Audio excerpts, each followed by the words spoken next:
Bonjour à tous. Durant cet exposé, nous étudierons ce qu'est l'entropie. Donc, une définition simple, l'entropie, que l'on note S, est une mesure du désordre moléculaire, tout simplement.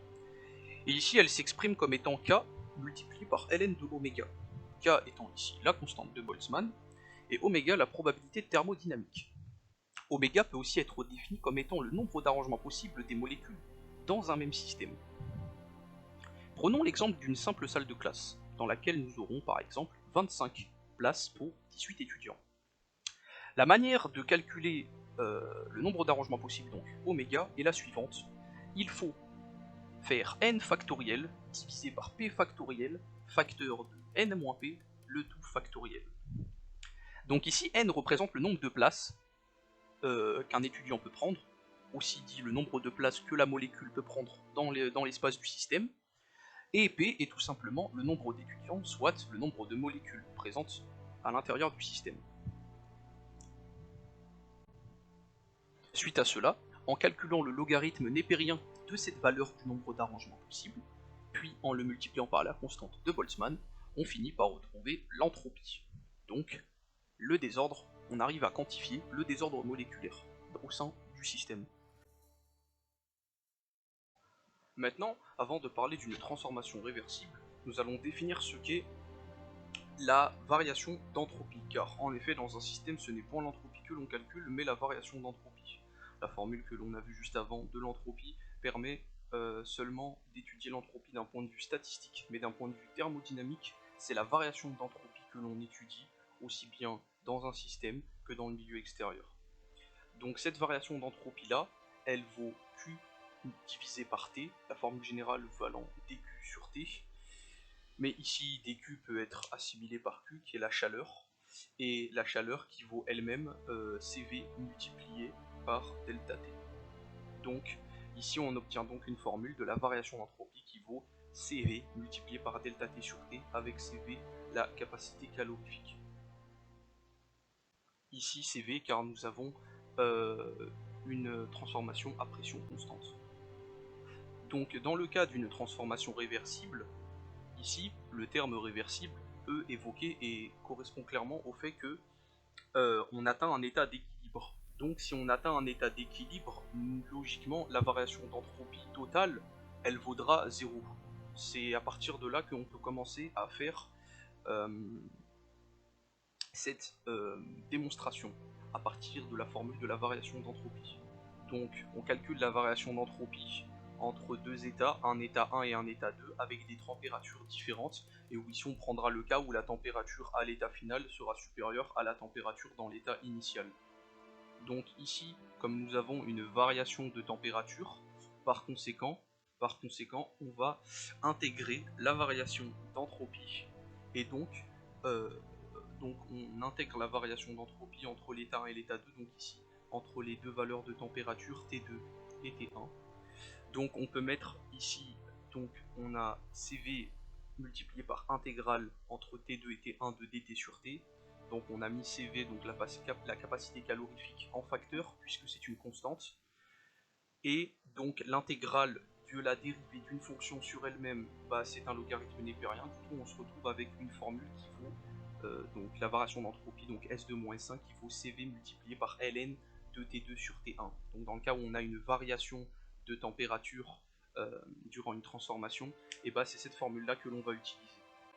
Maintenant ce qu'on peut voir distinctement, c'est que T2 est donc supérieur à T1 comme je l'ai dit précédemment, et là on le justifie mathématiquement, puisque ici on a ln de T2 sur T1, ln étant défini sur R plus étoile, T2 doit forcément être supérieur à T1.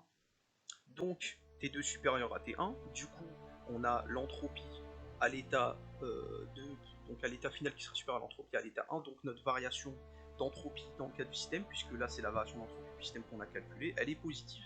Donc le système il a gagné de l'entropie. Ainsi, comme on sait que le travail est nul aussi, Q système plus Q extérieur est égal à 0, en divisant par la température, on obtient du coup variation d'entropie extérieure plus la variation d'entropie du système égale à 0. Donc les deux s'annulent. Donc si les deux s'annulent, et la variation d'entropie totale, elle est tout simplement égale à 0. Maintenant, nous allons nous concentrer dans le cas d'une transformation irréversible, ce qui se passe avec la variation d'entropie totale. Donc ici, la variation d'entropie du système va être exactement la même que dans le cas d'une transformation réversible, puisque en fait c'est une fonction d'état, et donc sa valeur ne dépend pas du chemin suivi, mais de l'état initial et de l'état final. Et ici, comme on prend le même état initial et le même état final, et bah tout simplement cette variation d'entropie du système sera exactement la même. Maintenant, ce qu'on va essayer de déterminer, c'est ce que vaut la variation d'entropie du milieu extérieur, afin de pouvoir la comparer à celle du système, et donc de déterminer ce que vaut notre variation d'entropie totale. Ici, nous allons prendre un cas où la température extérieure ne change pas. Comme tout à l'heure, le travail est nul. Par conséquent, on peut repartir du même postulat, Q extérieur plus Q système est égal à 0. Ensuite, on va séparer, donc on va isoler Q extérieur du Q système, donc on a Q extérieur moins Q système, et on va diviser le tout par la température extérieure, puisque ici, dans le cas de notre transformation, elle est constante. Donc, on divise par la température extérieure des deux côtés. Par ailleurs, en divisant par une température, on obtient donc une variation d'entropie, et donc la variation d'entropie extérieure que l'on cherche. Donc la variation d'entropie extérieure sera égale à moins CV, donc la capacité calorifique multipliée par la variation d'entropie du système, le tout divisé par la température extérieure. La variation de température du système sera égale à T2-T1, bien évidemment, et donc on obtient cette valeur-là, CV, facteur de T2-T1, divisé par T2. Maintenant, nous avons nos différentes variations d'entropie, celle du système et celle du milieu extérieur, et l'on voit bien que la variation d'entropie du système est supérieure à la variation d'entropie de l'extérieur, donc le système a plus gagné d'entropie que que le milieu extérieur. Par conséquent, donc, on a une création d'entropie, et donc, dans le cas d'une transformation irréversible, la variation d'entropie totale est supérieure à 0. En regardant ces deux cas, donc dans le cas d'une transformation réversible et dans le cas d'une transformation irréversible, ce qu'on peut comprendre, c'est que la variation d'entropie en fait de l'univers, elle n'est jamais négative. L'entropie de changement d'état, aussi appelée entropie de transition de phase, possède plusieurs propriétés. Tout d'abord, comme l'entropie en général, elle se fait à pression constante, mais cette fois, elle est aussi à température constante. On dit alors que la réaction est isotherme et isobare. De plus, la transformation est réversible, on peut passer d'un état à l'autre et vice-versa. On connaît tous l'exemple de l'eau. Si l'on refroidit de l'eau liquide, elle va se transformer en glace, et si l'on réchauffe de la glace, on retrouve de l'eau à l'état liquide. Une autre propriété est qu'on observe un changement de volume car par exemple lorsqu'on chauffe, les molécules vont avoir plus d'interactions entre elles et parfois casser certaines liaisons, comme les liaisons hydrogène par exemple, ce qui va les espacer. Donc on aura une augmentation du volume pour la même masse du système étudié. On notera l'exception de l'eau qui lorsqu'il passe de l'état solide à liquide, il perd du volume. Pour finir, on dit qu'un état est diphasé lorsque deux états coexistent, donc lors d'un changement d'état, le système est toujours à l'état diphasé.